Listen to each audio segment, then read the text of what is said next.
모두가 함께 모이는 것이 중요한 겁니다. 여기서 저와 함께 모이지 않더라도 여러분만의 기도 모임이나 교회에서 기도하세요. 이건 브랜드에 관한 일이 아니에요. 이건 돈도 브랜드도 아닙니다. 이건 예수님에 관한 일이에요. 제가 여러분께 말씀드리고 싶은 게 있어요. 저희와 함께 기도하지 않더라도 누군가와 함께 기도하세요. 우리 교회에서 하듯이 여러분 교회에서도 기도 모임을 만드세요. 기도하고 또 기도하고 계속 기도하세요. 이 마지막 때에 여러분은 기도의 기둥이 되어야 합니다. 예수님께서 말씀하셨잖아요. 너희가 나와 함께 한 시간도 깨어있을 수 없느냐? 나와 함께 한 시간만이라도 기도할 수 없었느냐고 하셨죠. 자고 있어요. 일어나세요.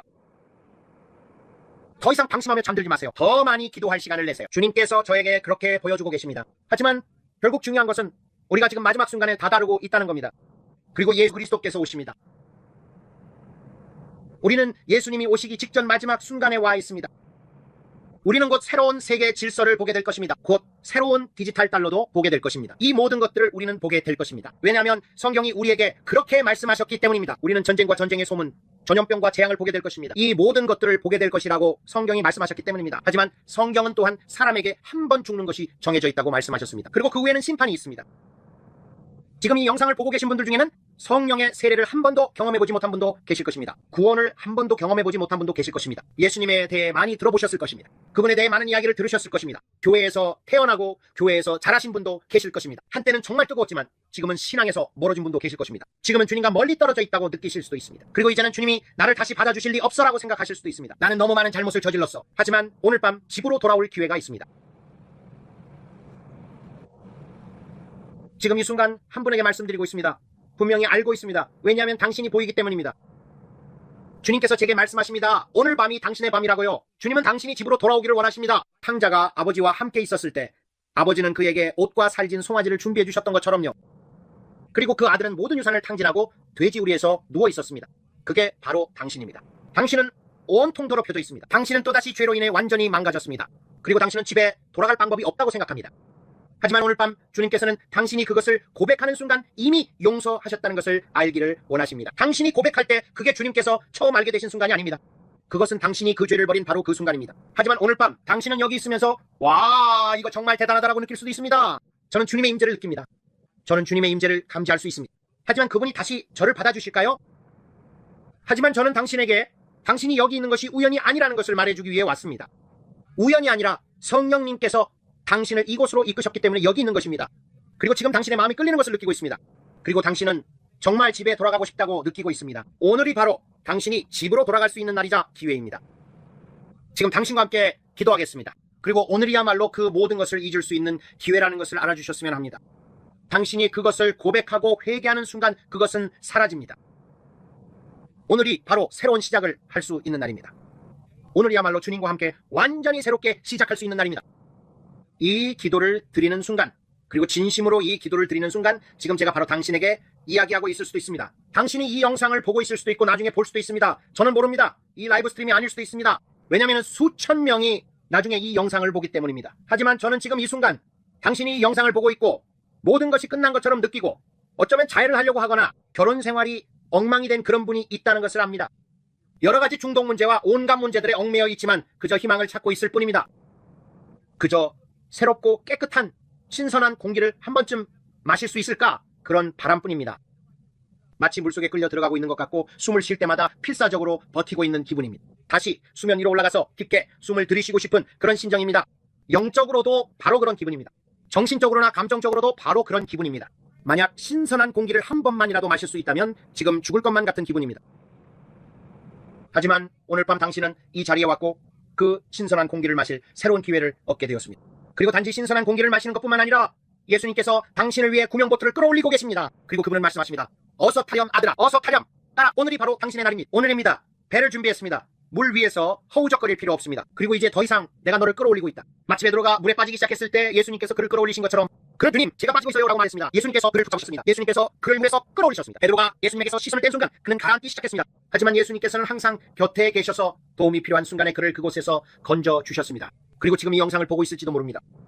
예수님께서 구명보트를 끌어올리셨습니다. 하지만 그분은 신사이십니다. 그게 바로 내 친구가 놀라운 이유입니다. 그분은 신사이십니다. 그분은 결코 당신에게 억지로 다가오지 않으십니다. 절대 그러지 않으십니다. 이제 당신이 문을 열면 악마가 들어와서 한 치를 주면 한 마일을 빼앗아가죠. 맞죠? 하지만 예수님께서는 그 자리에 서 계십니다. 그분이 문을 두드리고 계십니다. 내가 들어가도 될까? 내가 다시 들어가도 될까? 내게 기회를 줄 수 있겠니? 당신은 망가진 자동차, 망가진 장난감을 들고 아빠 이거 고쳐줄 수 있어? 라고 묻는 아이와 같습니다. 그리고 그분은 말씀하십니다. 나는 엉망진창인 것들을 전문으로 다룹니다. 나는 고치는 일을 전문으로 합니다. 이게 바로 내 기회입니다. 나는 당신의 삶에 나타나서 내 능력을 보여주고 싶습니다. 내가 다시 한번 그렇게 할 수 있는 기회를 줄 수 있겠니? 만약 이 말이 지금 당신에게 하고 있는 것 같고 당신이 이 영상을 실시간으로 보고 있으며 마음속에서 무언가가 끌리는 느낌이 든다면, 새로운 시작을 원한다면 지금 바로 댓글에 나는 새로운 시작이 필요해요 라고 남겨주세요. 오늘 나는 예수님과 함께 새로운 시작이 필요합니다. 내 안에서 그 끌림을 느낍니다. 정말 느껴집니다. 그리고 오늘 나는 모든 것을 내려놓고 주님께 맡깁니다. 지금 이 영상을 보고 마음속에서 무언가가 끌리는 느낌이 든다면, 그 감정을 느끼고 있다면 오늘이 바로 구원의 날입니다. 나중에 할게요. 잘 모르겠어요. 오늘은 아니에요. 내일이 당신에게 보장되어 있지 않을 수도 있습니다. 내일은 누구에게도 약속된 것이 아닙니다. 오늘 출근하거나 무언가를 하려고 신었던 그 신발을 저녁에는 장의사가 벗기게 될 수도 있습니다. 미루지 마세요. 악마가 당신에게서 영혼을 빼앗아가지 못하도록 기회를 주지 마세요. 저는 오늘 당신이 이 자리에 있고 이제 예수님께 마음을 드릴 때라고 믿습니다. 지금 바로 댓글란에 남겨주세요. 거기에 꼭 남기세요. 이 말이 당신에게 와닿고 오늘이 내 날이다. 나는 구원을 받아야겠다고 느낀다면 오늘이 내 날입니다. 나는 집으로 돌아갑니다. 이제 여러분과 함께 기도하겠습니다. 이 기도를 지금 생방송으로 하겠습니다. 지금 바로 우리가 이 기도를 드릴 것입니다. 예수님께서 공개적으로 죽으셨듯이 여러분도 여러분의 구원을 공개적으로 고백해야 합니다. 오늘 여러분의 결정을 공개적으로 밝히셔야 합니다. 지금 바로 말해야 합니다. 나는 예수님이 필요합니다.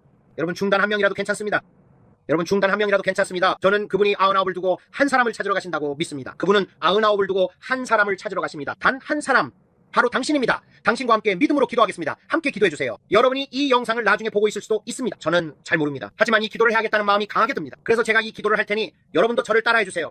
아주 간단한 기도입니다. 5살짜리 아이도 할 수 있는 기도예요. 별거 아닙니다. 굳이 종교적으로 만들 필요도 없습니다. 저는 종교적인 걸 싫어합니다. 제 아내에게 물어보셔도 돼요. 우리는 관계를 사랑합니다.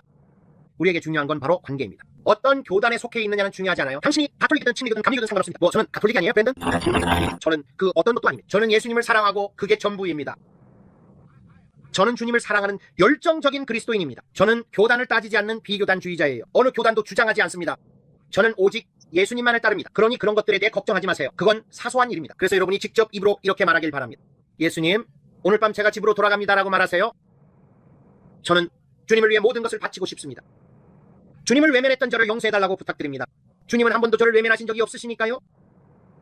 제가 어리석은 결정을 내릴 때마다 주님은 항상 저를 기다리고 계셨습니다. 하지만 오늘 주님, 오늘 저는 새롭게 시작하고 싶습니다. 오늘입니다, 주님. 저는 다시 한번 주님께 모든 것을 바칩니다. 주님의 보혈로 저를 씻어주세요. 모든 불의에서 저를 깨끗하게 해주세요. 제 이름이 어린 양의 생명책에 기록되어 있음을 감사드립니다, 주님. 아버지, 저의 죄를 용서해 주세요. 저는 다시 집으로 돌아가고 있습니다. 아니면 처음으로 집에 돌아가는 것일 수도 있습니다. 제 이름이 어린 양의 생명책에 기록되어 있음을 감사드립니다, 주님. 그리고 오늘 이 순간부터 저는 악마에게서 등을 돌립니다. 저는 세상에도 등을 돌립니다. 오늘 이 순간부터 온 마음을 다해 주님을 섬기겠습니다. 저는 주님께 모든 것을 바칩니다. 저는 예수님께 모든 것을 바칩니다. 저를 깨끗하게 씻어주세요. 제가 구원받았음을 감사드립니다, 주님. 저는 주님이 하나님의 아들이심을 믿습니다. 저는 주님께서 저를 위해 죽으시고 셋째 날에 다시 살아나셨음을 믿습니다. 감사합니다, 주님. 오늘 이 순간부터 저는 거듭났음을 믿습니다. 오늘 이 순간부터 제가 죄를 짓더라도 즉시 회개하고 다시 세상에 등을 돌리겠습니다. 여러분, 무릎이 까지면 아버지는 항상 아이를 들어올려 무릎을 털어주고 깨끗이 닦아줍니다. 죄를 지었을 때 하나님께 도망치는 것이 아니라 하나님께 달려가야 합니다. 아담과 하와처럼 그분을 피해 숨는 것이 아닙니다. 하나님께 달려가서 아버지, 제가 필요해요 라고 말해야 합니다. 우리 모두 실수합니다. 우리 모두 죄를 짓고 영광에 이르지 못합니다. 하지만 그분께 나아가면 우리를 깨끗하게 씻어주십니다. 우리는 그것을 얻거나 받을 자격이 없습니다. 그것이 바로 은혜입니다. 그러니 여러분이 그 기도를 하셨다면 저는 여러분이 거듭났다고 믿습니다. 저는 오늘 여러분이 새로운 시작을 했다고 믿습니다. 여기 함께 해주셔서 감사합니다. 방금 구원을 받으셨고 저와 함께 죄인의 기도를 하셨다면 여러분이 새로운 시작을 하셨다고 믿습니다. 이제 무엇을 해야 할까요? 성경을 믿는 교회를 찾아가야 합니다. 저는 교단에 속하지 않은 교회를 추천합니다. 저라면 그런 교회에 갈 것입니다. 그리고 말씀을 가르치는 교회를 찾으시길 바랍니다. 그곳에 가서 근처에 있는 교회를 찾아보고 그들에게 가서 저는 물세례를 받아야 합니다라고 말하세요. 가서 물세례를 받으세요. 그 교회에 정착해 매주 일요일마다 그곳에 가세요. 수요일에도 가세요. 교회 문이 열릴 때마다 가서 그곳에서 강해지세요. 여러분은 이제 막 태어난 아기이기 때문에 말씀의 젖을 먹고 점차 말씀의 단단한 음식도 먹게 될 것입니다. 그리고 계속해서 성장하며 영광에서 영광으로 나아가게 될 것입니다. 그게 바로 여러분이 해야 할 일입니다. 성경도 우리가 그렇게 하라고 말하고 있습니다. 그리고 여러분의 성경을 찾아서 매일매일 성경을 읽으세요. 이 말씀을 여러분 삶의 우선순위로 두고 믿는 자답게 살아가세요. 그렇게 하려면 매일 이 성경을 읽고 기도하며 하나님을 찾으세요. 그리고 금식하며 매일 하나님을 구하세요. 그리고 하나님과 관계를 맺으세요. 이것은 종교가 아닙니다. 이것은 관계입니다. 그리고 그것이 여러분에게 필요한 것입니다. 여러분에게는 관계가 필요합니다. 사실 여러분에게 종교는 필요하지 않습니다. 여러분에게 필요한 것은 예수님입니다. 예수님은 종교가 아닙니다. 그분은 관계이십니다. 그분은 하나님의 아들이십니다. 그분은 여러분을 사랑하십니다. 그래서 오늘 여러분이 이 자리에 계신 것이 영광이라고 말씀드리고 싶습니다. 그리고 여러분이 예수 그리스도를 영접할 기회를 갖게 된 것도요. 여러분 시간이 얼마 남지 않았습니다. 방주의 문이 닫히고 있습니다. 그리고 많은 분들이 그것을 알지 못하고 있습니다. 여러분 중 많은 분들이 소돔과 고모라 한가운데, 여러분의 도시 한가운데에 있습니다. 그리고 여러분은 곧 엄청난 일이 일어날 것이라는 사실조차 깨닫지 못하고 있습니다. 그것은 교회의 휴거라고 불립니다. 주 예수 그리스도께서 우리를 데리러 오시기 전에 우리는 영혼의 대추수를 위한 짧은 시간이 남아 있습니다.